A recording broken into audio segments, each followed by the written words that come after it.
convidado. Como é que é, mano? Obrigado. Obrigado eu também pelo convite. Um homem com uma agenda preenchidíssima, mas abriu aqui um espacinho para nós. DJ Cura, dispensa apresentações. Mano, corrige-me se eu estiver errado. Tu és o DJ nacional mais requisitado a nível mundial. Logo aqui eu não sei, sou dos mais requisitados, não quer dizer o mais, porque eu não sei a agenda dos outros de cor, mas dos mais acredito que sim. Que eu estive a fazer uma pesquisa e por acaso foi isso que me apareceu lá. Pá, é bom sinal, desde que esteja entre os mais, não, porque eu não sei mesmo a agenda dos outros, mas acredito que sim, eu e mais uns quantos aqui em Portugal estamos a lutar para levar a bandeira lá fora o mais alto possível. E dou-te os parabéns, mano, porque o trabalho que tens realizado. Estamos aí na luta. Agora, voltando, back in the days, início da carreira, como eu te disse, estive a fazer uma pesquisa. Uma pesquisa, yeah. Como é que um jovem de Leiria veio cá parar? Primeiro Olivais, depois Cascais. Olha, essa por acaso é difícil de apanhar, essa dos Olivais apanhaste bem. Como é que aconteceu? Pá, é um bocado curioso, os meus pais foram para a Leiria, assim muito à toa. O meu pai, pronto, eles separaram-se quando eu tinha 3 anos, eu li uma história ali um bocado curta entre eles os dois, em que o meu pai teve uma brilhante ideia, ele achava que ia ficar rico a criar porcos em Leiria, fazer uma criação de porcos. E a minha mãe, tipo, alinhava em tudo o que ele dizia, então tipo, siga. E foram para lá, eu nasço lá, e depois com 3 anos aquilo, pronto, o meu pai era... Sonicultor. Não, o meu pai, pelo contrário, o meu pai não tinha jeito nenhum para isso, mas o meu pai era um homem que era muito requisitado pelas mulheres, demasiado.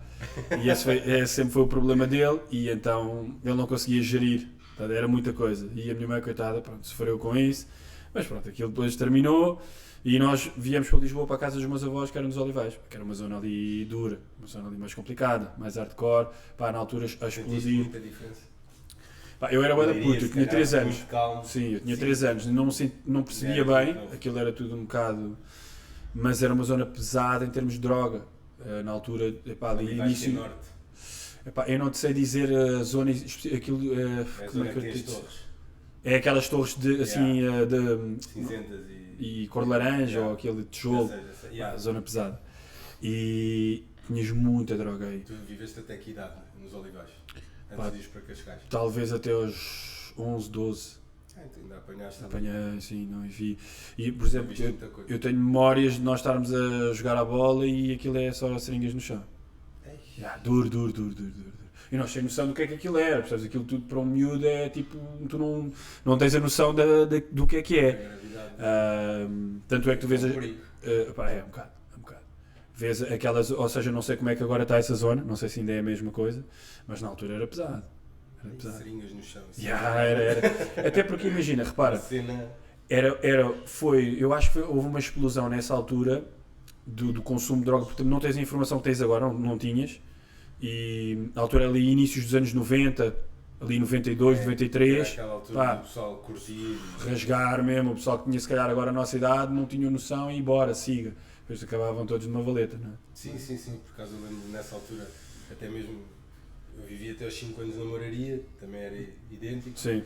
Mas depois vim para a linha de Sintra e não sei se tu te lembras, Estação de Mãe Martins, etc. Era igual, tinhas era assim também lá pois. A dar à frente das pessoas, etc. Agora eu acho que já não é tão explícito as cenas. Agora já não, na atualidade já não se passa muito esse tipo de situações. Mas havia isso, era pesado. E acho que já se da moda esse tipo de consumo de injetáveis. Eu pelo menos não vejo, não é? Mas eu também... Acho que é mais comprimidos e pastilhas. Pois, a chavalada é mais isso. Eu acho que é. Mudou agora... Eu acho que a chavalada vai um bocado mais por aí. Mas há muito. Os miúdos estão... Esta nova geração está um bocado... como há muita gente fraca de cabeça, psicologicamente o pessoal qualquer coisa tipo vai-se logo abaixo. Então têm que arranjar ali... Arranjam ali qualquer coisa para se sentirem bem durante um momento, para se sentirem bacanos, mas no fundo estão desgraçados. No grupo. Na minha altura não era assim, na tua altura também acredito que não seja assim. Até porque havia um fortalecimento da personalidade diferente. Eu acho que isso só é benéfico. O gajo levava, ele sofria um bocadinho de É o bullying. que eu costumo dizer, é o bullying positivo. Pá, Fortalece-te o caráter, crias uma personalidade. dá-te ali um bocado de estofo, não é? É Isto, hoje em dia os putos é tudo. Qualquer coisa, Ai! Estás a ver? Ai! exatamente. Estás a ver? Sem sombra de dúvida, é mesmo Para isso. mim isso não tem jeito nenhum. E pá, respeito tudo. Eu estou numa de respeito tudo. És o que tu quiseres, faz o que tu quiseres. Mas eu, para mim, não. E quando eu tiver um filho, a educação, os valores que eu vou tentar transmitir, não serão esses. Não é qualquer coisinha. É engraçado tu dizeres isso, porque o meu filho está agora com 5 anos e os colegas, havia um que lhe estava sempre a bater, e se ele chegar a casa e nos disser que levou, ainda leva mais. A gente diz, se ele te dá, tu tens que lhe dar logo. Ai meu Deus. Que é para não criar Sim, ou essa seja, mentalidade fraca de fugir, porque eu vejo muitos exemplos, até mesmo aqui no ginásio, miúdos que vêm treinar comigo, que a opção deles é, não, vou-me afastar. Mudam de escola, estão sempre naquela Sim. postura fraca. Sim. Estás a ver, em vez de Para tentarem fazer ali alguma coisa. Pois. Yeah. Pá, é assim, não vou dizer que é fácil, não estou a dizer que é porreiro, bullying, não, obviamente não, isso não tem jeito nenhum, não tem desculpa. Existe diferença, Mas as pessoas têm que ser um bocadinho mais conscientes, mais responsabilizadas e tem que se fazer a vida, não é? Exatamente. A vida não é fácil para ninguém. Então, Olivais, Cascais, mudança. Sim. Pá, ou seja, que é? basicamente nós fomos criados numa família classe média baixa, uma família normalíssima, sem grandes posses, sem possibilidades normais, nunca faltou nada Exato. dos básicos, não é? Mas o básico, mas família humilde. Tranquilo. Sempre nos posicionámos sem querer, mas por exemplo, pelas escolas que eu andei, pá, eu era sempre o gajo mais pobre, como quem diz, não é? Já na altura em Cascais, não é? Sim, já aqui nesta zona. Eu andei ali na Quinta do Marquês, que era uma escola pública, mas que era uma escola, como estava muito alta no ranking das escolas, aquilo era só putos ricos, literalmente, era só os riquinhos todos. Sei que era quase selecionado. Era bastante selecionado. E eu tive a sorte de entrar nessa escola, porque demos outra morada, que era uma morada, é aquela que faz, Sim. é o clássico. Dar as moradas. Sim. E, para e todos os meus amigos tinham todas possibilidades e pronto, mas isso nunca fez diferença, porque eu por acaso sempre tive a sorte de conhecer pessoas ali, a malta que não ligava muito a essas cenas e tive a sorte de ter boas amizades nessa altura que me permitiram também moldar um bocado a minha personalidade, juntamente com a educação que tive em casa, mas tive a sorte também de ter bons amigos. Eu acho que isso também é importante. E a nível de contatos também? Não de contactos, nada, aí pelo contrário, mas de pessoas que não te levam para um caminho. Maus caminhos. Sabes? Tu depois fazes a decisão. Posso dizer que as 5 pessoas que lidam mais contigo, tu vais ser semelhante Tens a elas. ali, eu acho que pronto. Depois depende da tua personalidade, não é? Mas Exato. eu acho que ajuda, não é? Influencia Ajuda, sim. Se tu conseguires estar num grupo em que toda a gente age de forma positiva, tu também não tens junta-te não, aos não é? maus judeus, junta-te aos maus, e és pior que eles. É aquela história das influências. Então foi um bocado por aí,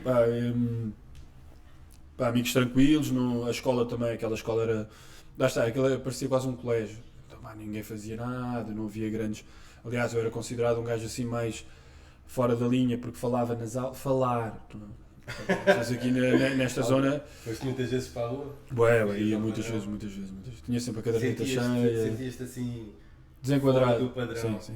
em relação a... Sim, mas eu não fazia, ou seja, não é de, quando eu digo isto cá, tu imaginas, o gajo estava ali e fazia coisas terríveis, não, era só, eu era o facto falar, ser estava ali realmente- nas aulas, falava com toda a gente, falava Yeah. aqui, claro. Isso, pronto, estabilizava a sala de aula, claro, não é uma coisa que não, mas eu não conseguia, eu queria estar ali, e pronto, e acabava por desestabilizar e todas as semanas havia um professor, inclusivamente, de métodos quantitativos, o gajo, eu chegava à sala e ele dizia, Ruben, se quiseres podes sair, eu não te marco falta. Eu tenho Isso era o pior. Mano. exatamente igual aqui com uma professora de Fisicoquímica. Só que um gajo aí ficava Ela ainda tipo... anda cá e... Não, mas ficavas sem moral, não é? Tipo, de fogo, já não... Ok, não, e ficava calado. Yeah. E ficava, não, professor, eu fico aqui. E ficava calado a aula inteira.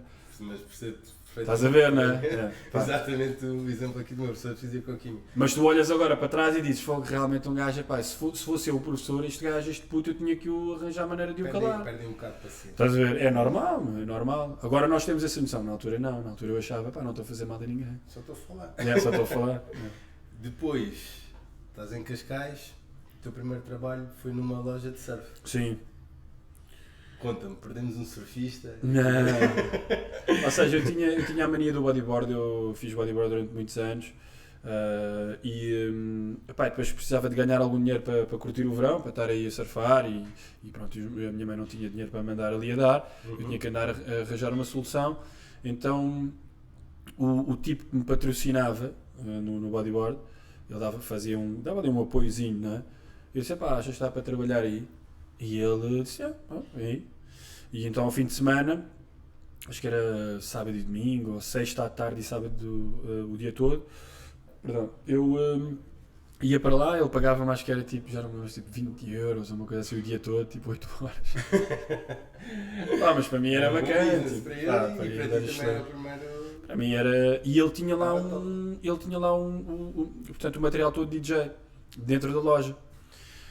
E eu nos tempos vagos eu ia lá brincar com aquilo e não sabia nada, não sabia... Mas ele já tinha experiência nisso? Não, era mesmo, tipo, ele curtia... decoração? Não, ele curtia, ou seja, ele sempre gostou de música, a cena dele era reggae, estás a ver? Aquilo é urbano ali em Carcavelos. Sei. Pronto. Ele sempre curtiu o reggae e ele tinha lá o material montado que ele de vez em quando metia ali uns sons, mas não era, nem misturava nem nada, era só tipo, baixava um canal e levantava o outro. E eu achava aquilo fascinante, tipo, sempre gostei de música eletrónica, já tinha aquilo ali, eu disse, agora vou experimentar, não é? E foi um bocado por aí. Mas sem zero intenções, tipo, só eu curtia. Só experimentar. Até porque eu achava, na minha cabeça, que ia fazer do bodyboard vida. Eu curtia bem aquilo, estás a ver? Só que aquilo não, financeiramente é um buraco, não é? Acho que não é como ao surf. Não, nada a ver, é um buraco. O bodyboard infelizmente, tem muito pouca expressão. Não tenho muita noção do surf, sei que sim, hoje em dia já... O surf, sim, tens alguns portugueses inclusivamente vivem muito bem do surf, aqueles os top, o Frederico Moraes, tens aí mais um ou dois, que eu não me recordo o nome, mas tens boa expressão. Quando envolve os patrocinadores de peso já mexe ali muito dinheiro. Depois como é que deu aquele clique de tu profissionalizares a nível de DJ? Fez alguma formação? Não. Foi tudo autodidata. Yeah. Porque imagina, quando tu não tens dinheiro, tu não podes estar a pensar nessas brincadeiras do vou tirar cursos. Não tinha dinheiro, é impossível. Era mesmo tudo mesmo contado. Caro, não na altura era. Olha, agora um curso de DJ deve custar para aí 1000 euros. Na altura devia ser para aí uns 700 euros, mas à escala do dinheiro na altura. Sim, do valor. Ainda era mais, não é? O que representava esse dinheiro, esse valor dos 700 euros era... Agora era uns 3000 euros. Para aí, imagina, era bem de dinheiro. Para mim estava fora de questão, não dava, eu não tinha dinheiro para isso. E nem para comprar o material. Então o que é que eu fazia? Eu era muito bom vendedor, lá na loja do gajo, e eu dizia-lhe, achas dá para me emprestares aqui e tal, que eu vou ali tocar num bar no fim de semana. E ele, na boa, o gajo, leva isso e tal, tu emprestou-me. E o dinheiro que eu ia fazendo... nessas datas que eu é que me ia propor e ali eu tocava num bar africano. Tocaste muitas vezes gratuitamente? Sim, já aconteceu, mas ao início eu tocava era por valores muito baixos, imagina em bares, imagina o sítio onde eu tocava mais com um amigo meu no verão era num restaurante africano, onde faziam pratos africanos, era conhecido por isso, aquilo chamava-se Chimoio. Não sei, até deves conhecer. É ali na reta da Praia das Maçãs. E eram duas senhoras que curtiram bem de mim, elas davam-me o jantar, 20 euros, e nós montávamos ali a nossa bancadazinha com as cenas que o outro mesmo estava, que o Bana mesmo estava, e depois nós trazíamos os nossos amigos da Praia Grande, conhecíamos ali a malta toda e a cerveja era tipo 30 cêntimos, ou seja, o pessoal caía ali todo.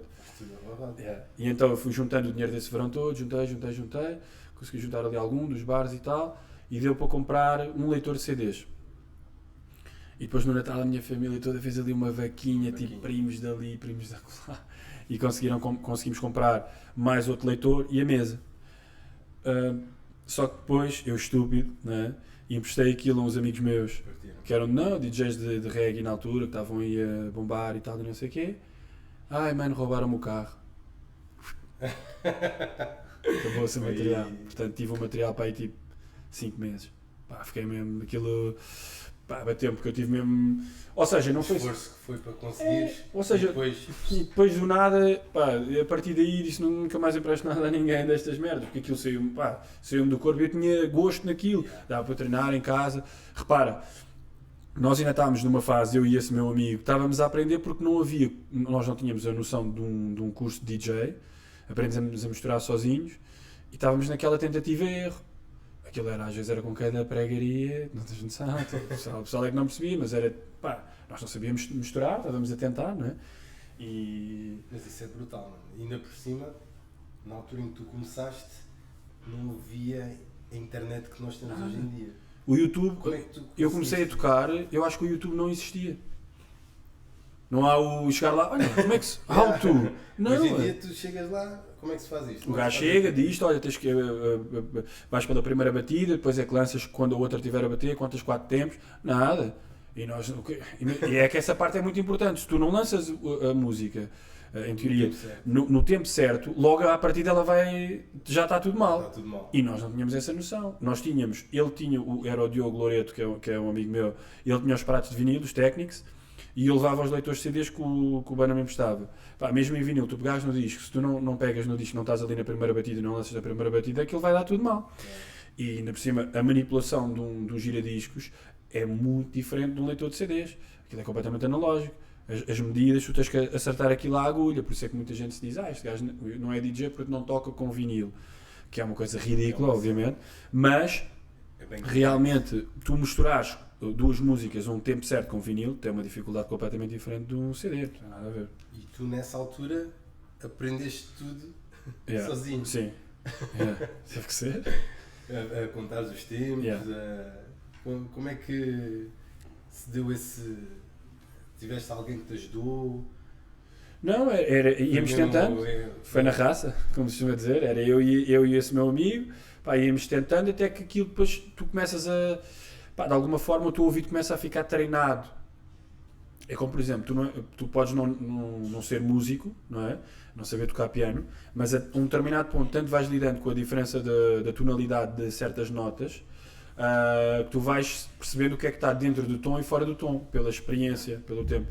E com o acerto dos BPMs, muito mais fácil ainda, nem se compara com a teoria musical, mas também é com o tempo que tu vais a perceber, isto não está certo aqui, então tem que acelerá-lo, tem que reduzir o BPM. Eu lidei um bocado com isso quando comecei na área de fitness, cheguei a dar aulas de grupo. Sim. Então... Tinhas que acertar ali os tempos, pois, lá está, E isso é bem complexo, mas sim, treinas o teu treinas o ouvido musical. É um bocado por aí. E depois, o primeiro trabalho em que tu foste realmente bem remunerado, foi aí quando foste para o Bauhaus? Bom, é assim, não se pode falar em bem remunerado, porque era super mal remunerado. Assim, tipo, passar dos 20 euros para um cachê já. Se pós 50, literalmente. Não, o Bauhaus foi muito importante porque eu acho que... Deus Taleca, como residente, eu aprendi a saber o que é ler uma pista e a levar um grupo de pessoas a permanecer no mesmo espaço durante mais do que 2, 3, 4, 5, 6 horas, que eu tinha que os segurar a minha função. Porque há muitos DJs hoje em dia que tu vês, os gajos chegam lá, tocam 1 hora e adeus. Ok, não tem problema. Isso também... é uma coisa que eu admiro muito em ti. Tu crias uma conexão com o público. Sim. Não só quando estás a atuar, mas tu preocupas nas redes sociais em manter sempre essa conexão. E em trabalhar a tua imagem, etc. Há DJs que tu vês que estão-se completamente a cagar. É tipo chegar, sim. Deu-te fuga.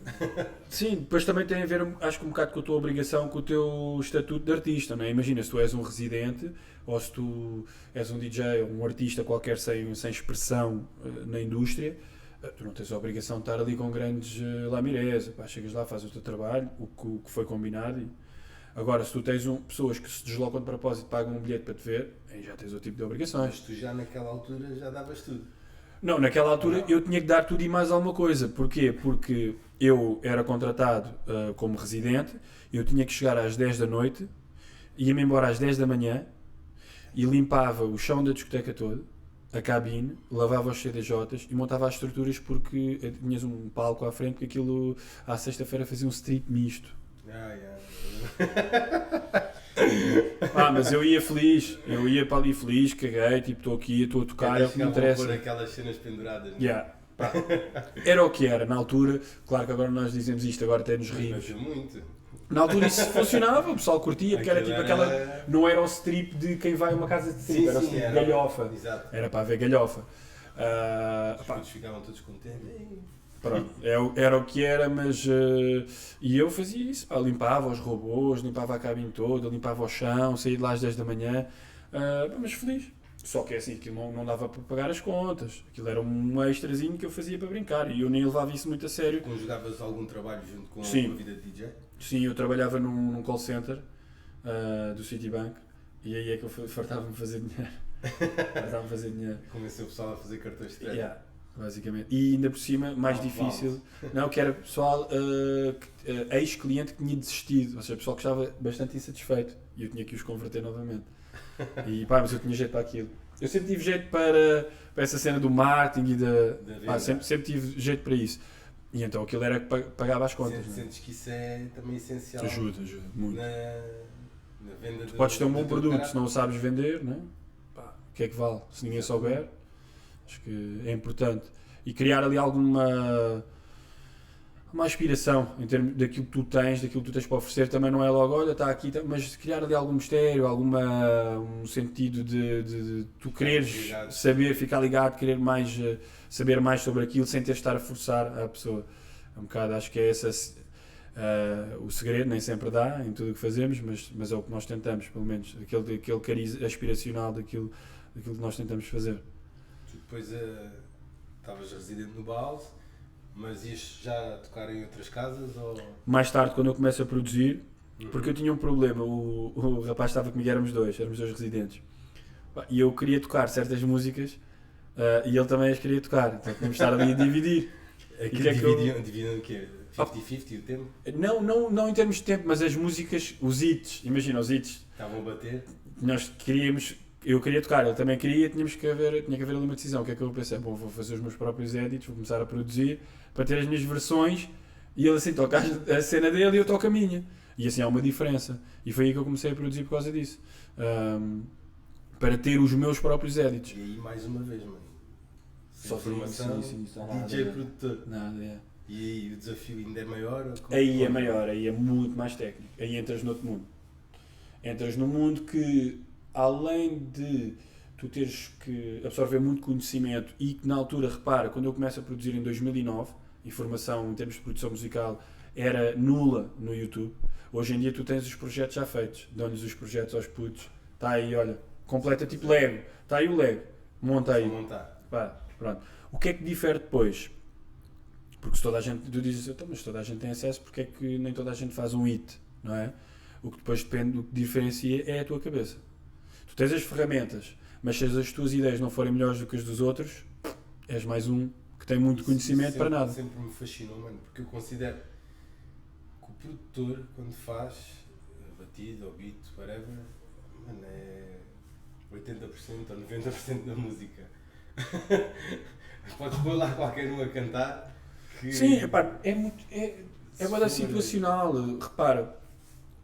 A música é uma questão de gostos, não é? Exato. E às vezes tens instrumentais que são excelentes e tem uma vocal assim, mais ou menos, e aquilo funciona mais ou menos. Às vezes há uma vocal ali que funciona. Pá, não sei, a música é tão relativa, é uma cena bem relativa. Para aquilo estamos a falar, bater uma escala mundial, um hit mesmo. Sim. Não é quando o pessoal diz que é um hit e aquilo tem 1 milhão de views, que hoje em dia 1 milhão de views já não é um hit. Sim, já não é. Não é? Mercado, Yeah. Mas também acabei por aprender sozinho, demorou mais tempo e a produção musical até ficar a um nível internacional tive que suar muito e estás sempre a aprender. E tu hoje em dia tocas só edits teus? Ou...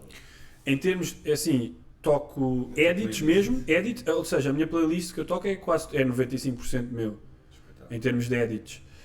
Originais diria que toco pelo menos umas 10, 15 músicas minhas por set, no meio de 30 e tal, pelo menos 10, 15. E depois, mas é tudo, todas as músicas que eu toco acabam por ter sempre alguma edição especial minha, aquilo nunca vai ali a seco, o original, nunca. Tem sempre ali qualquer coisa extra. Pá, não só, também quero surpreender as pessoas que estão do outro lado, mas há sempre alguma coisa que eu quero mudar ali na música. Juntar ali qualquer coisa, dar ali um twist diferente. E pronto. São as músicas juntas, mais ou menos as que estão na moda, dás a tua cunha e depois introduzes também os teus temas. Sim, se for num set assim mais, num cenário mais mainstream, acabo por fazer isso. Até porque me permite, imagina, se eu meter uma quebra de uma música relativamente conhecida, não tem que ser um hit da rádio que esteja neste momento, mas se eu meter uma música um bocadinho mais conhecida, o público, mesmo que seja um público mais mainstream, quando entrar a parte da música, o drop, como se chama, quando entrar aquela parte mais forte, já aceitam o que me apetecer. Aí já posso carregar à vontade. Pois. E eu aí engano-os. É ali um meio termo. Estás a ver? Porque se eu for a meter a música original, uma quebra assim, com aquelas melodias que as pessoas não conhecem, mais difícil de engatar. Então aquilo tem que ser uma viagem 50-50, dou-lhe ali um bocadinho, puxá-los e depois faço aquilo. Já foi. Yeah. Porque depois nós temos sempre que contar com que, pelo menos na minha perspectiva, vamos imaginar que 50% das pessoas estão ali para te ver, mas tens outros 50% que se calhar nunca ouviram falar de ti. Estão ali por amigo de amigo de amigo. Essas pessoas também têm que gostar. Exato. Não tens que fazer tudo por elas. Mas convém. Eu gosto de as agradar. Eu gosto de as agradar. Gosto de toda a gente sair dali com um sorriso na cara. É o meu objetivo, pelo menos. É. Tu, a nível depois de Bauhaus, estavas-me a dizer que foste para outras casas. Bauhaus, comecei a produzir, basicamente, houve ali uma grande fatia de DJs residentes das outras casas no país, começam a tocar os meus edits, os meus remixes, os meus originais, começam a falar com os donos, tens de trazer este puto aqui, tal coisa, tal loucura, tal. E eu não tinha agência, eu não tinha nada. E começam-me a ligar, vens aqui, vens lá. E os gajos no bar já estão, mas estás a sair este sábado, precisamos de ti e tal. Mas eu vou ganhar aqui o ganho no mês, num dia. Eu também tenho contas para pagar, e tal. E depois decidi sair. Esse boom deu-se quando tu começaste a produzir? A produzir, sim. E eu decidi sair porque realmente era dinheiro que já estava a mudar a minha vida, porque eu não assim, ganhava bem lá no banco, era o Citibank na altura. Mas eu não queria estar ali também, porque aquilo é um ambiente muito empresarial, aquelas pessoas muito estressadas, que arranjam muitos conflitos, tinha alguns conflitos. Muita competitividade. Também. E uns aos outros. E o pessoal que estava numa posição mais de chefia, falavam comigo e com os outros de uma maneira completamente desrespeitosa, sim, desrespeitosa.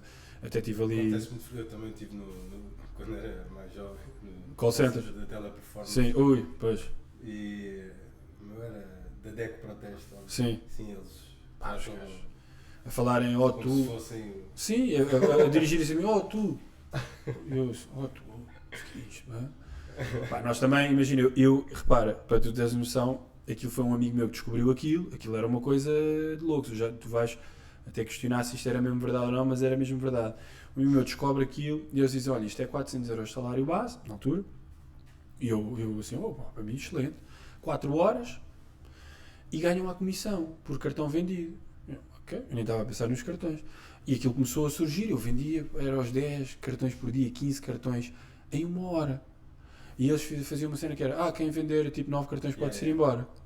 E eu e os meus amigos, esquece-me, estávamos sempre, 1 hora basávamos. E o pessoal começou a olhar para nós, olha estes putos, chegam aqui, trabalham 1 hora, andávamos a ganhar uns 2.000 euros de comissão por mês. Boa de dinheiro, para um puto, na altura isto estava maluco. Até que eles começam a falar de outra forma. Havia lá uma superior, falava-me super mal, começava a contar os minutos de pausa, nós tínhamos tipo 10, 15 minutos de pausa, começava a contar os minutos, a ver aquilo, a falar mal. Houve outro tipo, uma vez também se virou para mim assim, tu, não podes sentar aí. E eu logo, tu. Eu não me dirijo assim a ti. Pronto, começou, e eu depois acabei por sair de lá, disse, malta, obrigado, agradeço, mas não consigo continuar. A partir do momento em que te orientaste na vida... Comecei sim. E já tinha um valor ali porreiro pelas datas e era o que eu estava a começar a gostar de fazer. Mas acredita, mesmo nessa altura, eu ainda não pensava em fazer isso a minha vida. Porque, se tu fores a ver bem, nós estamos em Portugal, eu moro na Abóbode, Estás a perceber o esquema? Eu nunca na vida poderia imaginar, pá, eu posso ser um dos melhores DJs do país ou do mundo. Nunca na vida. Eu fazia aquilo porque eu curtia mesmo. Olha, está a dar aqui um extrazinho bacana. Pá, deixa ver. Continuava a estudar. Eu estava na faculdade. Mas sem pretensões de... Tiraste Não cheguei. Depois tive que parar. depois Não dava. Não dava para conjugar. Não dava, porque quando aquilo depois começou ali uma sucessão de cenas a acontecer ao mesmo tempo, várias datas, tudo a pedir, até que depois veio uma agência grande portuguesa, que era portuguesa e ao mesmo tempo internacional. Antes da agência, Sim. como é que tu definias o teu valor? Na altura, Yeah. pá, ia estando. O que der, deu. Pá, hoje vou pedir 200. Não, nessa altura já estava a começar ou seja, eu via também pelo... É a cena da lei da procura e da disponibilidade. Imagina, como eu comecei a ver, sexta e sábado está sempre cheio. Vou começar a esticar. 200, 300, 400, 500. Houve um ponto em que eu já ali sozinho, sem ninguém, já pedia tipo 800 euros e tal. Por noite. É muito dinheiro para o miúdo. Eu tinha para aí, sei lá, aqui, 21 anos. 21 anos. Sempre a tocar. E... já estava a mudar a minha vida, aquilo, já podia ajudar a minha mãe, já podia investir no estúdio, que era o que eu queria fazer no momento. Produção, né? Estúdio de produção, o material de produção na altura e agora é muito caro, as colunas era tipo, imagina, umas colunas de estúdio, era tipo, sei lá, 3 ou 4 mil euros cada coluna, era impossível, não é? Portanto o dinheiro ia tudo para isso, nem era para comprar carros, nem nada, era direto para investimento, sempre. É basicamente o que eu fiz agora com o podcast. Quando queres um projeto teu, tens que investir. À mola. Claro, não Mas na altura deste um bom pulo. Não, foi na altura que muitas discotecas em Lisboa, depois ali muita coisa também, Castelo Branco, Porto, e a todo lado, eu estava sempre a rasgar. E sempre a fazer quilómetros. Onde é que sentias mais love? Norte? Era no Norte, sempre. No Norte, né? Aqui o pessoal é todo muito... parece... Snob. Tem medo de reconhecer talento em alguém, sabes? Só imagina, se tu fores um gajo que vive aqui e depois vá lá para fora e a sua residência seja lá fora, quando voltas... E já és um deus. Ai, este gajo, estás a ver? Mas e o gajo aqui não te dão moral. Em Lisboa, para darem moral, esquece. Não podes estar ali, ou dizem a alguém e tu não ouves, mas não, no norte, centro-norte do país sempre deram máximo, esquece. As pessoas são muito receptivas, é diferente. Até mesmo quando vais lá, é outra a gente diz bom dia, estão sempre alegres. Pronto, é o que é. Aqui é cada um na sua vida. Sim. Não gostam de dar moral. Não, nota-se mesmo. Aliás, tu vês, eu costumo sempre dar este exemplo, mesmo que venha cá um artista assim, conhecido e esteja ali no Colombo, não estamos a falar de um nível de um Justin Bieber ou um Maluma, pronto, mas imagina um David Guetta, se vier ali ao Colombo, ninguém lhe passa cartão. Está ali na boa, ninguém o reconhece. Está ali, tranquilo, pode ir à praia, pode ir aqui em Lisboa. Se for ao norte, se alguém o reconhece, já não sai dali. Mas aqui em Lisboa, tranquilo, estás à vontade. Agora que falaste nisso da moral, etc. Tu, quando iniciaste, né? Produtor, os teus amigos, conhecidos, partilhavam muito as tuas cenas? Não. Nada. Os gajos eram muito duros, diziam logo, isso é uma merda. Mas é fixe, porque imagina, o grande problema desta geração e da malta em geral é que os amigos é que os enganam. Seja em qualquer área for. Imagina, fazem um gajo é pintor, faz um quadro, logo o primeiro quadro está uma merda. E os amigos, brutal, eu só vejo aqui Picasso. Mas é verdade, mano. E os amigos deturpam muito a realidade e dizem, não, este meu amigo ele é o melhor, ele vai ser. Não vai ser nada, meu. Mas vai ser porquê? Porque tu queres? Não, calma. Ser crítico, não é? Às vezes, eu não estou a dizer para destruir a moral da pessoa, mas os meus amigos por acaso eram assim. Dizer, isso não está muito fixe. Porque eles comparavam com as músicas que eles curtem e realmente aquilo estava uma merda. É verdade. E um gajo eu ia-me picando com aquilo e evoluindo.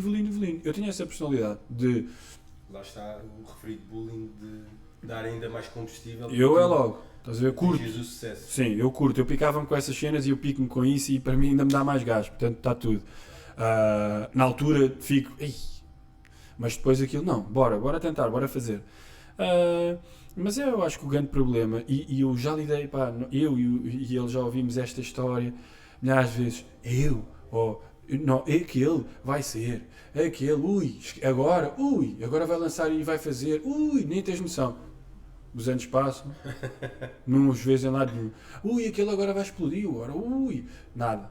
Estás a ver? Portanto, nós já estamos habituados a essa conversa da chacha, já ouvimos isso 1000 vezes, e nós o que é que preferimos? Nós vamos fazendo o trabalho e deixamos os factos falar por si.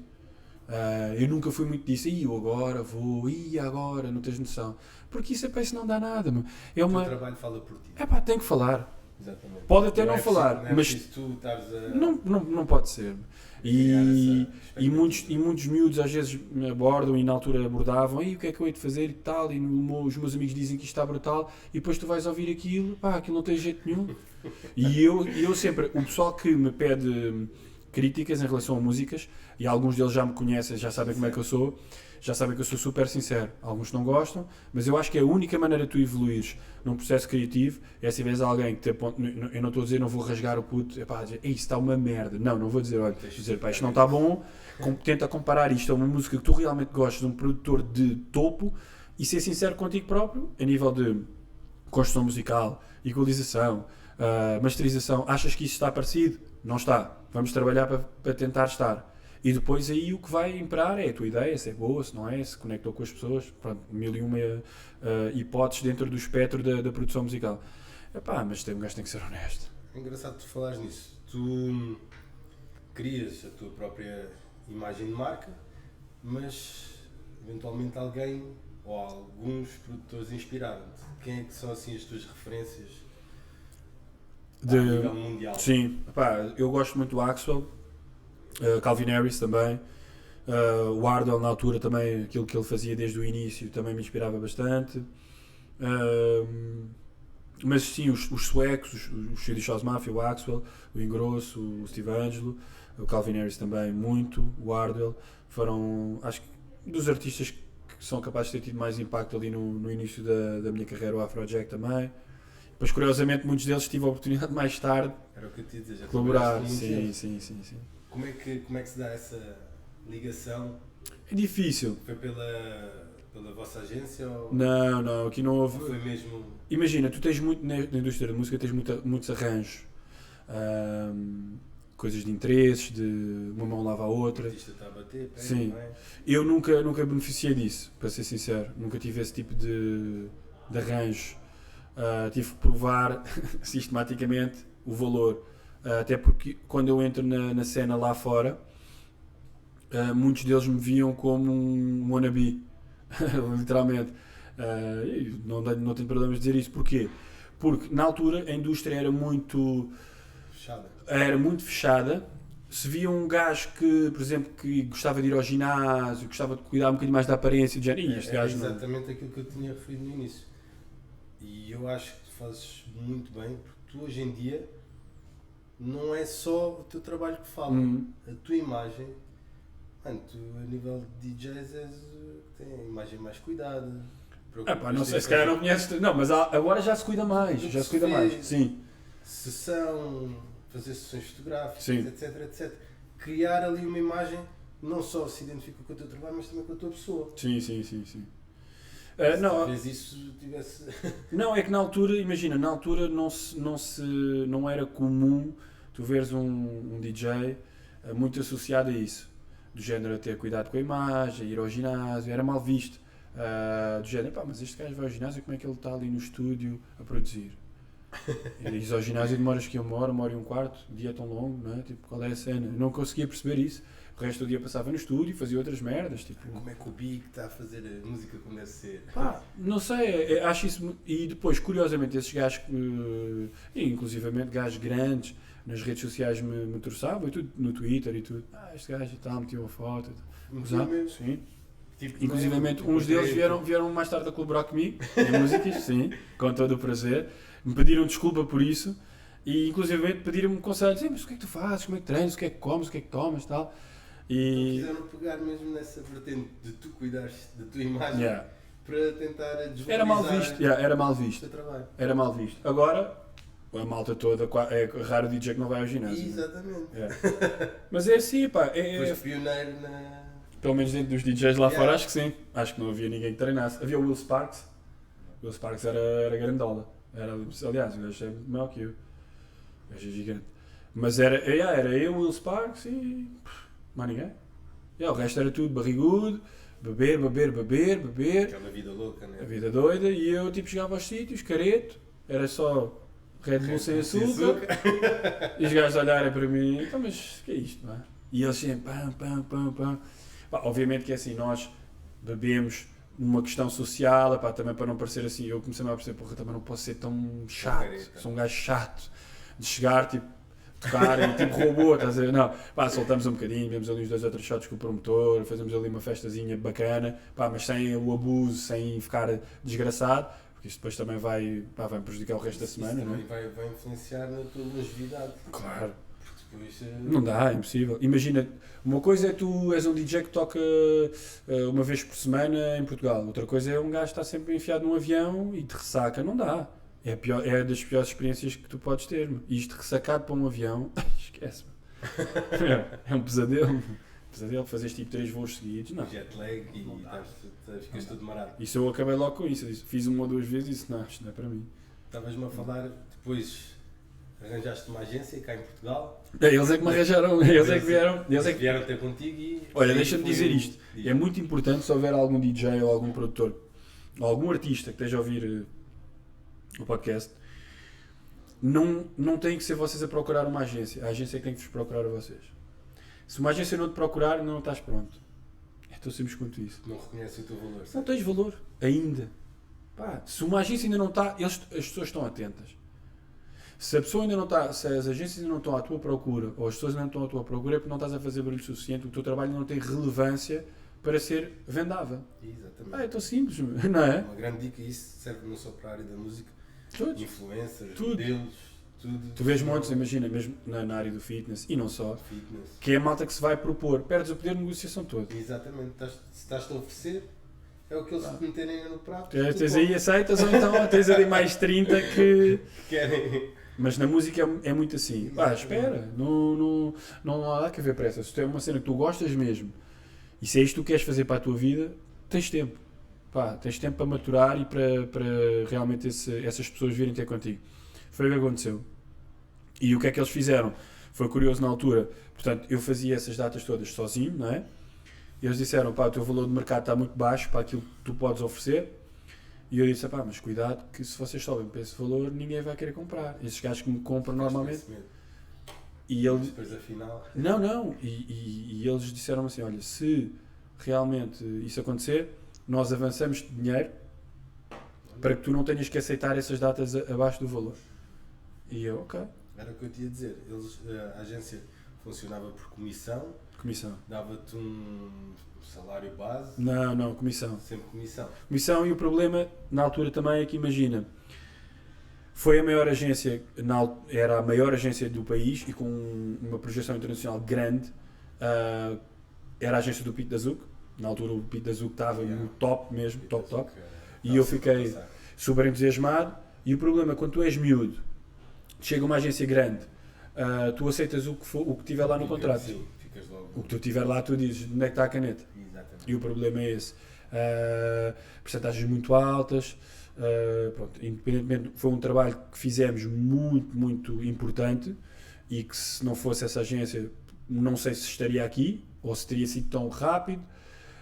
Mas para o pessoal também ter calma e cuidado ao negociar os seus contratos, mesmo que seja o seu primeiro contrato, vejam bem, tenham calma, porque se eles vieram... Já nessa altura era importante tu teres um agente ou um Era, não, sempre o problema é que tens de ter a noção daquilo que estás a assinar, tens de ter a maturidade em qualquer idade, porque tu tens que comparar os valores que te estão a apresentar em termos de percentagem com o que se faz na tua indústria, à tua escala, à tua proporção. Porque, por exemplo, imagina, um artista como um Calvin Harris, nessa altura o Calvin Harris, e sempre teve um nível muito acima do nível que eu me apresentava. Ou seja, uma agência não pode cobrar a mesma percentagem que cobra o Calvin Harris do que me cobra um Cura. A agência do Calvin Harris cobra, imagina, tipo 5%. Porquê? Porque é 5% de 50 milhões ao ano. Okay? E já é muito. Enquanto a agência do Cura, se calhar, vai-lhe cobrar 15%. Mas na altura eu aceitei o dobro. Okay? Portanto, tem que se fazer uma comparação em que patamar é que eu estou um artista semelhante ou alguns artistas semelhantes, o que é que lhes oferecem, vamos aqui ver o que é que se pode fazer. Mas eu na altura tivesse-me dito 50, eu assinava 50. Porque Era o que eu queria. Eu queria era rolar. Yeah. Eu queria era explodir. E eles fizeram com que eu explodisse. Foi uma agência muito importante. Fizemos eventos-chave. Fizeram essa coisa do... Havia muita procura pelo meu nome e eles bloquearam tudo. Não aceitavam nada. Não aceitavam nada. Se não fosse aquele valor, não aceitavam. E os donos das casas ficaram doidos. Mas porquê e tal? Mas nós comprámos este valor, agora num espaço de um mês já quase o dobro. Quero ou não quero? Não queremos. Durante um mês, 2 meses, teve que ser. Durante um mês, 2 meses não tive nada. Ou mais. E eles avançavam. Na altura tiveste medo. Eu estava todo borrado. Esquece. Isso Acabou. Acabou já. Não, foi duro. Mas eu confiava que aquilo eventualmente ia dar. E deu. E acabou mesmo. Eles fizeram um trabalho, e o trabalho sempre foi assim um bocado... E agora também, temos esse cuidado, gente. Há locais que não têm, como é que eu ia dizer, as condições para receber um espetáculo que eu quero dar às pessoas. Por exemplo, eu não toco em bares.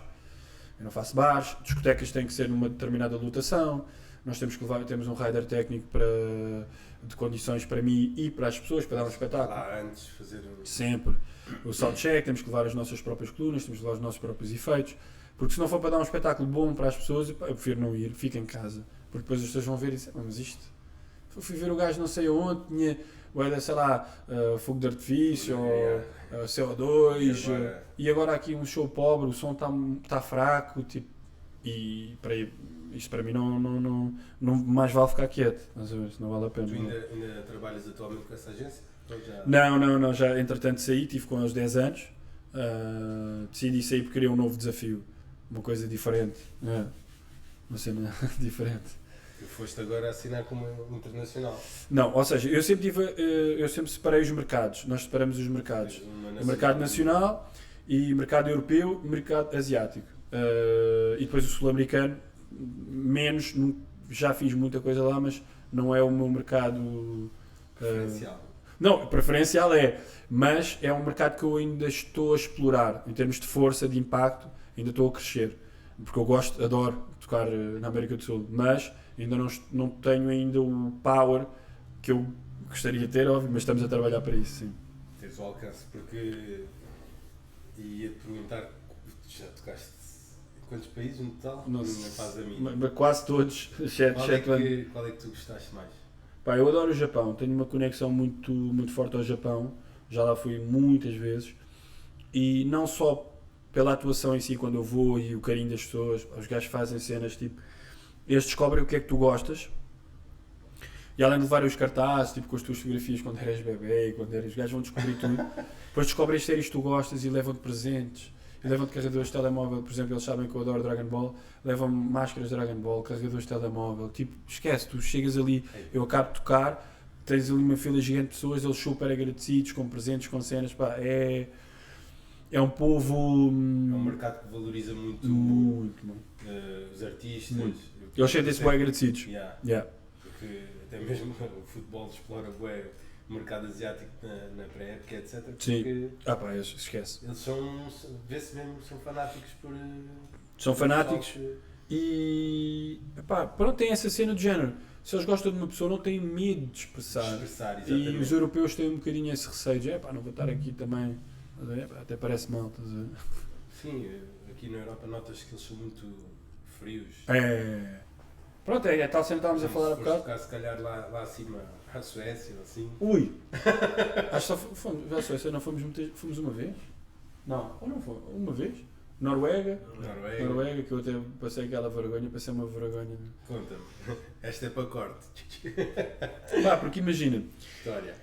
Nós éramos para tocar num determinado palco, lembras? Éramos para tocar num determinado palco, e não sei porque à última hora mudaram-nos para outro palco, e quando nós chegamos lá, aquilo tem 0 pessoas. Eu disse, então mas o outro palco ali, que era suposto eu tocar, aquele está cheio. Mas não te preocupes, tu ligas a música e toda a gente vem para aqui. E eu assim, está bem, olha-me este gajo. Não, sério, confia. Era que um festival? Era um festival. E estão lá uns gajos, e eles lá eles estavam todos, até com fatos de neve e tudo, aquilo era um festival assim meio de estância de neve, mas uma cena fixe. E eu reparei que aquela malta era da malta do carrego, que bebem e ficam loucos, mesmo vikings. E eu vejo lá uns atrás, eles estavam ali à volta de um poste, já doidos, a bater com a cabeça no poste, mesmo hardcore, esquece. E então lá, pronto, eu ligo a música e realmente esquece. Quando eu ligo a música começa a vir tudo para ali. E tal, e tudo a saltar e tal. Faço lá uma horita e tal. Acho que até só toquei uma hora. Pronto. E depois viemos embora, mas eu vinha ali um bocado de cabisbaixo porque eu sentia que aquilo, se eu tivesse tocado um bocadinho mais tarde, que aquilo ia ser do caraças. E foi ali uma coisa meio pau. Pá, eu vinha ali tipo a olhar para o chão, não sei o quê, e depois aquilo tinha no acesso ao camarim, aquilo tinha uma estrutura, era um prédio todo envidraçado. Pá, e eu vinha assim a olhar para o chão, pá, temos seguranças atrás de nós, equipa de filmagens, as raparigas do concierge, uma trupe do caraças. E eu e ele. E estou assim a olhar para o chão, bem, aquela porta de vidro, eu mando uma sapa, uma estoura com a cara no vidro, pá, mas uma pão, assim mesmo até venho assim para trás, bem, toda a gente a olhar e eu assim, juro, a seguir fomos fazer uma entrevista e eu com a cara toda vermelha, com aquilo marcado ali, estás a ver? Ou seja, ia com aquela coisa armada em esperto, entre aspas, como quem diz, tipo assim, triste porque queria ter tocado mais tarde, vou assim de cabeça baixa a andar, quando nem reparei naquilo, pá, mandei uma sarda ali na porta de vidro. Aí ficou tudo a olhar, tudo grande vergonha. E este também a olhar para o chão de gente. Foi mal aí. Foi vergonha. Não, mas já lembro-me dessa cena. São cenas, pronto, são cenas que acontecem, né? Mas essa lembro-me lá na Noruega. E tínhamos vindo, também estávamos todos rebentados porque tínhamos vindo uma tour da Ásia, lembras? Tínhamos vindo Japão, China, tínhamos estado ali em vários países. E vamos diretos para lá, todos trocados, havia ali uma diferença horária gigante. Eu estava ali meio abananado, estás a ver? E pronto, eu levei ali com cena de cabeça, mas pronto. A nível de cachê, qual é que foi o maior que já recebeste? Não faço ideia. Atenção? Não faço ideia. Não faço a mínima ideia. Eu também é uma cena que eu não. Pá. Eu li na Forbes. Já não. Olha, isso foi uma grande deslealdade que me fizeram nessa entrevista. Fizeram-te rasteira? Não fizeram rasteira, foram mentirosos para alterar o discurso. Porque imagina. Fizeram passar uma ideia que tu. Porque imagina, ele tentou, exatamente, ele tentou várias vezes perguntar-me quanto é que eu ganhava, quanto é que eu cobrava, quanto é que eu tinha no banco. E perguntou, mas quanto é que tem no banco? Eu disse, não sei, não ando a olhar para a minha conta. Foi isso que eu disse, tipo, não anda, porque eu não lhe queria dizer quanto é que tenho na conta. Of course. E ele virou e ele escreveu, tenho tanto dinheiro que não preciso de olhar para a conta. Yeah. E eu não acredito que este gajo me fez isto. Mano. Quando eu vejo aquilo eu fiquei doido, mas assim, eu não acredito neste gajo. Porque não foi nada disso que eu disse, estás a ver? Ele manipulou, porque aqui ele estava a ficar desconfortável. Eu na altura estava lá com a minha brand manager, que agora já não trabalha connosco, que era até a Sónia estava assim meio, ela estava muito apocantada, ela queria até intervir e parar aquilo e eu assim, não, porque ele estava a insistir, mas quanto é que ganha? Mas por data? Mas mais ou menos. Até quanto é que você tem no banco? Eu disse, amigo, não sei, não estou a olhar para a minha conta, não faço ideia. Tipo, assim. Porque tu na altura eras o DJ mais bem colocado. Sim, mas isso não, ou seja, E ele queria saber se tu, não sei, referência. Mas é que isso não é proporcional, percebes? O tu estares nessa lista nem tem nada a ver. Por exemplo, posso dar o exemplo, há DJs que não estão nessa lista, cobram muito mais que eu. Mas tipo que 5 vezes mais. Olha, nem vais mais longe, olha, o James Hype. É um artista que está aí estourado em todo lado, toca em todo lado. Literalmente dos DJs mais requisitados e recebe se calhar 3 vezes mais que eu e não está nessa lista e é mais relevante do que se calhar 90% daquela lista. Portanto essa lista é um bocado dúbia, bastante dúbia. Nunca segui por aí pela lista de DJ Mag. Uma cena porreira, um gajo tem uma referenciazinha e tal, porreira, olha, obrigado por me considerarem como um dos melhores, mas na vida real aquilo não define quem é que é o melhor ou quem é que é o DJ ou o artista mais desejado pelas pessoas, o que vende mais bilhetes, que isso é o que interessa, tu chegares e vendes bilhetes. E encher a casa. Exatamente. Isso é que é o outro isso é que é de qualidade. É. Tu, qual é que é o país da Europa que gostas mais de atuar? Em termos de Europa, eu acho que é mesmo Portugal. Sim, eu acho que é Portugal, sim. A Alemanha também tivemos já boas cenas. Festivais e mesmo o Boots House, que é um dos maiores, aquele é que é o terceiro ou quarto considerado o maior clube do mundo. ou já foi o primeiro. Também já tivemos bons festivais em Espanha, mas assim, o carinho daqui é diferente. O carinho daqui é diferente. Eles, epá, é diferente, não te sei explicar, mas é. E mesmo o público, pá, o público mesmo para os internacionais, tu reparas, epá, que o pessoal sente-se mais agradecido nos festivais e tudo, o pessoal, os artistas vêm cá e ficam malucos. Já nem que é isto, meu, tipo, Por esquece. acaso costuma-se ver esse tipo de reação.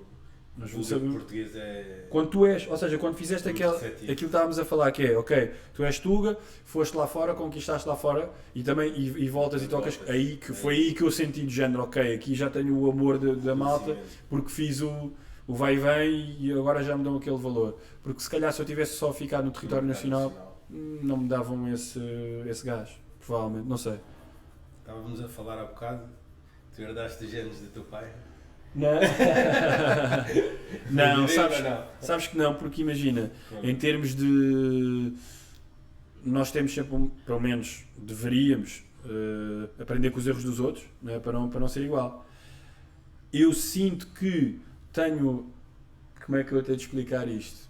Houve muitas miúdas que me pediram para fazer essa questão. Não, ou seja, eu sinto que eu tenho um bocadinho disso dentro de mim, mas já a minha postura já é para eliminar isso, até porque eu normalmente sempre tive namorada, estás a ver, sempre fui um gajo assim mais correto, não vou dizer quando não tinha namorada, também curti, também fazia as minhas cenas, as minhas maluqueiras, normal, não vou estar aqui a armar-me em santo, não era santo nenhum, pelo contrário, mas quando tenho namorado, nem sequer penso nisso, estás a ver? Porquê? Porque eu tinha esse exemplo que se calhar não era tão positivo, mas com a desculpa para também poder desculpá-lo, e é verdade, anos 80, o meu pai era uma pessoa muito bem parecida, e ainda é, mas na altura ele era muito diferente, era um gajo assim tipo pele assim escura, tipo índio, estás a ver, com um irmão gêmeo, eles chegavam na noite, esquece, ficava tudo a olhar para eles,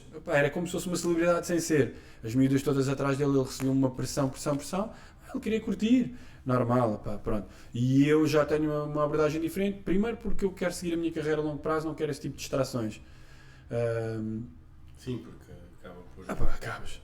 Se tu estás sempre nisso, ok, como eu disse, já tive momentos em que estive solteiro, também quis fazer e acontecer, tudo bem. Mas os momentos em que eu noto que estou melhor e estou mais focado e o que me ajuda é ter uma pessoa ao meu lado e que me ajuda e que me acompanha. E é isso que eu quero para a minha vida. Eu também já não sou nenhum puto, não é? Para andar aí. Não vejo as coisas assim. Mas é outra cena. Não é isso que eu procuro. Mas a nível de carreira internacional, quais é que são os teus próximos objetivos? Já colaboraste com... Já colaborei com várias pessoas, já fiz muita coisa boa, mas eu ainda quero lançar um hit mundial a sério. Não é... eu nisto sou muito direto, não é como certos artistas, o hit, não, hits a sério, aquele hit que tu não consegues fugir dele, sabes? Ligas o rádio, está a dar a música, vais ali ao ginásio, está a dar a música, aquele inevitável, eu quero fazer esse hit, ainda não o fiz. Poucas pessoas, por exemplo, um Calvin Harris, eu gostava de chegar a esse estatuto de hits, um David Guetta, adorava, e vou trabalhar para isso, vou morrer a trabalhar para isso, nem que seja. E depois fazer uma tour mundial onde tu não dependas de uma discoteca ou de um festival para venderes os bilhetes, tu fazes em teu nome próprio. Como vem, não me estou a comparar nada a ver, mas por exemplo, como vem os Coldplay em Portugal, eles dão, entre aspas, esse concerto a um promotor que organiza os vários espetáculos, mas é em nome Coldplay, não é em nome do festival YZ. E era um dos meus maiores sonhos, era poder fazer uma tour mundial em meu nome, só. Não é cá o festival XYZ. Mas para isso precisas... uma digressão. A sério. Porque é assim, digressão eu já faço, mas não é, imagina, não é o... As datas que... Não é o teu hard ticket sale, como se diz nos Estados Unidos, é vender bilhete ali duro, estás a ver? Mesmo só. Eu só vou a este evento para o ver, nada mais. E isso é o objetivo, é o sonho. Muito poucos conseguem fazer isso, muito poucos. E lá está, tu precisas também ter um almanaque de hits a sério, além do... Tu veste a colaborar, tu falaste há bocado no David Guetta, a uma altura era o Akon, era o... Sim, ele colaborava aí com vários artistas pop. Tu veste a fazer Que ele fez isso para chegar ao público mainstream. Sim. Pá, tudo depende, porque imagina, ele quando se aproximou desses artistas, ele já tinha ali algumas coisas, pá, já tinha ali uns hitzinhos, como se possa dizer.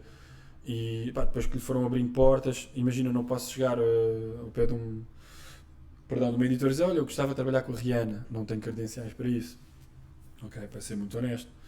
Então tu tens que ir justificando ali, é passo a passo, tens que ir subindo a escada. Olha, se calhar faz um som com, sei lá, uma Rita Ora, vamos imaginar.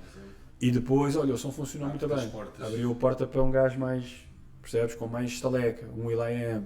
E depois, pum, pum, pum. Pronto, é uma possibilidade. Mas eu gostava de... Eu planeio ainda fazer coisas dentro da música de dança para depois começar a fazer ali um crossover. Não gostava, porque eu não quero fazer pop, não é isso que eu quero fazer. Não é o teu estilo, não. Depois tens DJs, por exemplo, que trabalham Achas pop. Que isso é vender a alma? Não é vender a alma, mas tu ficas sem identidade, porque imagina, tu vendes um produto pop, imagina que eu agora fazia uma música que a base é tipo um trap comercial, com uma vocal que batia muito, e depois a pessoa vai ver o meu concerto e eu estou ali, pam, pam, pam, e a pessoa fica, epá, isto não tem nada a ver, meu, o que é isto? Qual é a identidade deste tipo? Vou segui-lo porquê? Porque senão a pessoa ouve o hit, consome o hit acabou e tu morres com o hit. Acabou-se. Não tens a identidade. Ligado àquela música para sempre. Acabou. Yeah. E a minha carreira sempre foi pautada por essa consistência de não depender de uma música, que é ali, eu dependo de um conjunto, que é o que eu tenho trabalhado ao longo dos anos, que acho que é mais sólido. Ainda não chegámos a esses patamares que eu gostava, mas lá está, é o desafio. Tens uma base muito forte. Sim. Solidificaste bem e lá está, não dependes de uma música, não. Felizmente. Não, porque às vezes como se dizer em inglês, é a blessing and a curse, ao mesmo tempo. Que é do género, pá, um hit brutal, não sei o quê, mas mais rapidamente as pessoas depois te vão apontar o dedo a dizer, e o gajo a seguir isto não lançou nada, já morreu. É logo. Exatamente. Já morreu. Fica ali aquela expectativa sempre que... Não é? Como é que tu vais dar seguimento a isso? Tens que lançar outro hit, e lançar um hit é muito difícil. É muito difícil. Lá está, por isso é que tens um gajo como o Calvin Harris, que eu dou como exemplo, que realmente é um gajo fora de série. Lançou ali 5, 6, 7, 8, 9, 10 hits. Isso é bué difícil. O pessoal não tem noção. É mesmo músicas com muita qualidade. Não é? São músicas com... Não é aquela cena que tu ouves, pá, isto é fuleiro. Não, é que as cenas com... Dizes, porra, este gajo, ele é bom. Este é bom. Yeah. Agora, pegando numa parte que tu gostas bastante, já treinas há mais de 10 anos. Sim. Como é que tu consegues, com esta vida agitada e vários países que tu vais, manter a tua boa forma física, cuidar da alimentação, conseguir ginásio para treinar? Como é que consegues conjugar isso tudo? Jet lag? Epá, olha, ajuda a ter um metabolismo porreirinho, não vou dizer que é uma grande genética, mas genética favorável, que é uma genética, é um metabolismo rápido, tanto perco rápido como ganho rápido, não é? A melhor das condições, mas dá. Ou seja, dá para eu cometer ali algumas coisas, não, por exemplo no avião, às vezes comer ali uma coisa ou outra que não é tão bacana, aqueles amendoins, aquelas cenas assim, aquelas comidas um pouco mais gordurosas, ou aquele hidrato ali mais alto, e depois chegar e não estar ali, por exemplo, todo retido, ou notar, por exemplo, em 2 ou 3 dias que fico com a barriga toda inchada. Pronto, dá para segurar. Agora, quando eu chego, muitas vezes, às vezes vamos fazer um cardio, tipo chegar de uma viagem tipo 16 ou 17 horas, para assentar logo para tirar ali a retenção líquida, vamos treinar sempre, nos hotéis só como frango e arroz, que eu gosto mesmo. E há pessoal que diz, mas como é que tu consegues? Pá, porque eu curto. Estilo de vida, não é? Pá, eu curto, não faz confusão nenhuma. Já é algo que está em ti. É algo que está em mim. Eu tenho um problema que é, eu sou muito esquisito com a comida. Eu não gosto de legumes, não gosto nada dessas cenas. Infelizmente, porque aquilo tem um aspecto de caraças, mas eu não gosto, sabe-me mal. Então é frango e arroz. Às vezes como uma carne vermelha, mas nunca fui muito de abusar em cenas de molhos e aquelas comidas muito gordurosas e isso, ou mesmo grandes quantidades. O meu problema sempre foi comer grandes quantidades, por isso é que também nunca tive muito volume, associado a um metabolismo rápido também. Portanto, para nós é isso, é quando temos, não andamos em grandes festaças de beber muito, Não damos ali muito na bebida. Socialmente bebemos ali um copo, uma coisa controlada, um equilíbrio. Ter um bocadinho de cuidado com a alimentação, um bocadinho, quando estamos fora. Não é? Aqui é total. Lá fora é ir aos básicos. Não é? Em vez de imaginar ir ao McDonald's comer todos os dias, não vou. Como no hotel, um frango com arroz, uma carninha. Quando estás cá em Portugal, fazes marmitas, como é que é? Quando estou cá, eu estou muito tempo em casa. Estou no estúdio. E então eu já cozinho para 3, 4 dias. Eu faço o arroz ali na bimbi, ou lá o que é aquilo.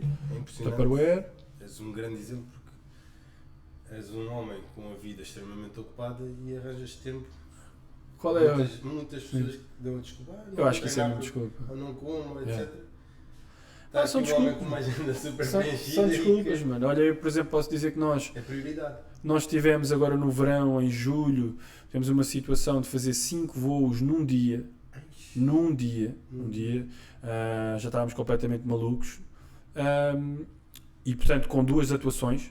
Portanto foram 5 voos para chegar e sair da Índia. E depois no último voo, no 5º, estamos em Myanmar. Chegámos em Myanmar. E em Myanmar nós acabámos de tocar, eu fiz o festival e depois no hotel ainda fui fazer um cardio. Depois disto tudo. Por que não? A malta é muito fácil arranjar uma desculpa. Podia dizer, tu não dormi, jet lag, etc. Podes dizer isso, é legítimo e não tem problema já nenhum. Aconteceu no mesmo dia tocares em quantos sítios diferentes? Ou tipo tocares numa noite de um país e ias tocar numa noite Olha, aquela vez tocámos no Ultra da Europa, tocámos no Ultra, apanhámos o jato e fomos para Bratislava. 2 sítios, e depois ainda fomos para o outro. Já houve passagens de ano aqui em Portugal, fiz 3 datas no mesmo dia, foi uma correria. Foi Lisboa, Leiria e Felgueiras, ou uma coisa assim. Já fizemos umas quantas dessas. Tens o tempo de atuação definido. Ali na passagem de nós costumamos fazer isso. Uma hora e o resto é para as deslocações. Já tínhamos um motorista à espera, siga, sem tempo a perder. Exatamente. A nível do próximas datas agora que tu tenhas marcadas, o que é que está aí? Temos aí muita coisa. Vamos à Suíça, a Friburgo, ao Globul, que é lá um clube bastante grande lá. Vamos fazer Coimbra, vamos fazer Castelo Branco, Covilhã, Vila Nova de Cerveira, mais... Já não me lembro... Dubai?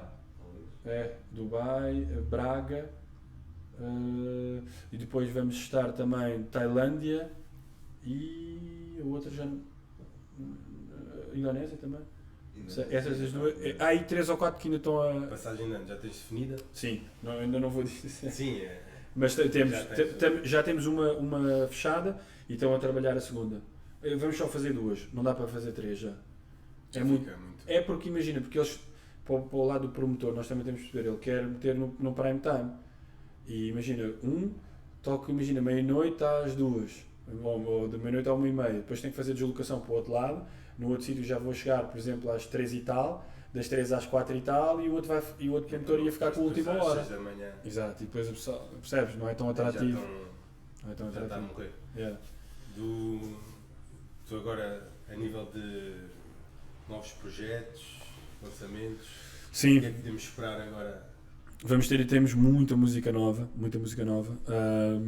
Vamos editar agora em novembro, uma música na editora do Chami, que é um DJ internacional muito conhecido dentro da música eletrónica. Ele nos Estados Unidos esgota as salas todas, esquece. Ele veste-se de padre, é um conceito, bem engraçado. E é um gajo mesmo 5 estrelas, tem uma vibe mesmo.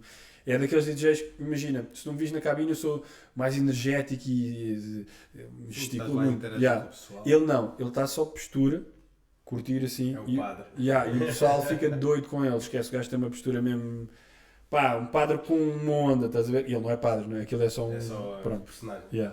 Mas vamos editar na editora dele, depois temos aí já releases prontos praticamente para o ano inteiro, que ainda temos que ver onde é que queremos veicular em termos de editora, porque as editoras também definem um bocado o tipo de público que tu vais alcançar.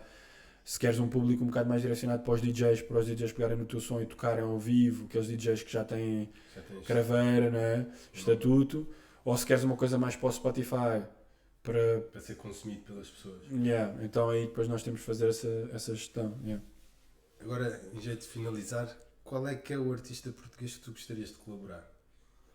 Olha, artistas portugueses que eu aprecio de qualquer género, sem ser de música eletrónica, gosto muito do Branco, e ele sabe, e já o pessoal que me acompanha sabe que eu tenho um grande apreço pelo Branco. E depois gostava de experimentar outras áreas, por exemplo, dou-me bastante bem com o Diogo Pissarro e vamos fazer alguma coisa juntos. Eu adoro o trabalho dele. Fazer algo diferente, estás a ver ali um crossover. Também gostava muito de fazer uma coisa com alguém dentro do fado. E fazê-lo com música eletrónica, mas de uma maneira muito respeitosa e digna, porque tu mexes com o fado é literalmente estás a mexer com o património nacional ao mais alto nível. Yeah. Então tem que ser algo muito bem esquematizado, não uma coisa com barulho, tem que ser uma coisa com muito cuidado, muito tato. Mas por aí, tentar trabalhar com artistas diferentes que são adorados por toda a gente aqui, estes que eu mencionei, e que possam proporcionar algo para eles diferente na carreira deles e também para mim. Isso é um desafio diferente. Yeah. Era isso que eu curti. Mano, obrigado pela tua presença. Obrigado mais uma vez pelo convite. Obrigado. Já sabem, sigam aqui DJ Cura no Instagram, também canal do YouTube. Também vou identificar no podcast do canal. Sim. Tu tens o teu canal e tens os shows lançados na CIP, não é? O problema é que, imagina, quando tu assinas com a editora, eles ficam com os direitos para meter no canal deles. Eles é que metem, então aí assinas o contrato com o diabo. Podes ter o teu nome mesmo? Não posso. Eu posso ser o meu canal, não posso é meter as minhas músicas. Ah, é? É. Então é tipo mais para os vlogs, etc. É, para vlogs, ou imagina, sei lá, se eu editar uma música eu sozinho, sem editora, ou se criar a minha própria editora. Porque a partir do momento que tu assinas o contrato, dás os direitos para eles utilizarem no YouTube, e eles vão monetizar aquilo no YouTube deles. Eu recebo uma parte, obviamente, mas também era fixe ter no meu canal. É aquele espólio, sim, mas não podes. É assim. Aí está mais um dos meandros. É importante tu referires essas cenas, porque os artistas, principalmente os que começam, não fazem a mínima... Faz ideia. Só caem que nem patinhos. É como a história, vou só dar uma última dica, a história dos advances, que os editores costumam dar advance. O que é um advance? Eles pegam o dinheiro, o cash advance, vamos imaginar. Eles pegam numa quantia grande de dinheiro e dizem: epá, toma aí para assinares connosco, 100 mil euros. E os gajos ficam: ai, meu, 100 mil euros. Aceitam logo, assinam tudo o que for preciso. O que é que aquilo quer dizer? Quer dizer que os primeiros 100 mil euros que forem feitos das tuas músicas, demora 1, 2, 3, 4, dependendo do contrato, tu não ganhas nada. Porquê? Porque já até atingis os 100 mil. O que acontece? A pessoa que recebe esse dinheiro vai estourar os 100 mil ou 1 milhão, às vezes até 1 milhão. Sim. Vai estourar. Compra carros, ténis, sair, garrafas, 1 milhão vai-se ali em 6 meses. Depois, até para fazer esse valor, ganham 0. Tem um contrato com o diabo e estás preso àquilo, não podes sair. Se quiseres sair, tens que restituir. Estás em dívida, é tipo um banco, é um empréstimo. Existe algum tempo de duração de contrato pré-estipulado? Depende. É que imagina, eles lixam, porque vão-te dar 1 milhão, 5 anos, mínimo. E ganham tudo, merchandising, datas, fazem um 360 deal, é o que se faz. E tu assinas o contrato com o diabo. E é muito enganador, a malta às vezes fica iludida. Tudo, porque é 1 milhão, tu dizes 1 milhão ou 100 mil euros, tu ei, meu, já está feito. Não, um gajo desse, um rapper, que tenha uma exposição bacana, por exemplo, nos Estados Unidos, que eles rebentam isso em 3 tempos, sim. Rápido. E depois é em coisas que nem são ativos, não são valorizáveis, casas, carros, chains, e portanto fica a dica aí para vocês. Depois não servem para nada. Exatamente. Obrigado a todos que assistiram, não se esqueçam de subscrever o canal, partilhem muito, malta, contamos com todos vocês, sigam as nossas redes sociais. Máquina. Vá, obrigado. Obrigado. Foi.